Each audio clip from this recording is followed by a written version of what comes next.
As these winter storms continue to ravage much of South Dakota, those on reservations throughout the state are still trying to make up from last week's winter storm. That is particularly true in Rosebud. Our Austin Goss spoke with the tribal president there and has our story tonight from the Pier Newsroom.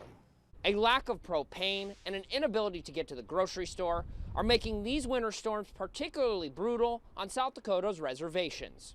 That is particularly true down in Rosebud, where, like much of southern South Dakota, residents have seen some of the worst winter has had to offer the last several weeks.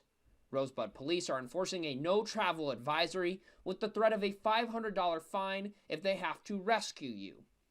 According to tribal officials, the inability to travel has likely led to at least a few deaths. Rosebud Sioux President Scott Herman says that they've been in constant communication with the state, but they need more support when this lets up. We're just sitting tight right now. This winds that came in and this Arctic air is causing us to stay home, and it's probably plugging up the roads, and we'll have to start all over probably on when the wind goes down. Wednesday, the South Dakota Department of Public Safety announced that they were working with the tribes to provide a variety of aspects of support, such as helping to clear roads and moving emergency medical supplies.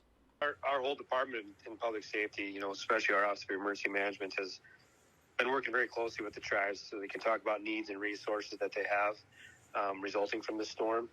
And so, the partnerships that we've developed across the state with contractors and other entities and et cetera have provided us the opportunity to act quickly and get some of those resources down to the tribes. But still, Herman and other tribal leaders say that the situation has gotten so dire and the rural landscape provides so many extra challenges, they're going to need as much help as they can get.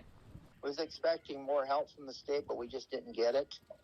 I've been in contact with federal, the FEMA, and as far as our threshold on declaring a disaster here through FEMA, so we're continuing to work on that. A number of tribal and state leaders had a meeting earlier Thursday, and it is expected that the South Dakota National Guard will be heading to Rosebud later this week. In Fort Pierre, Austin Goss, Dakota News Now.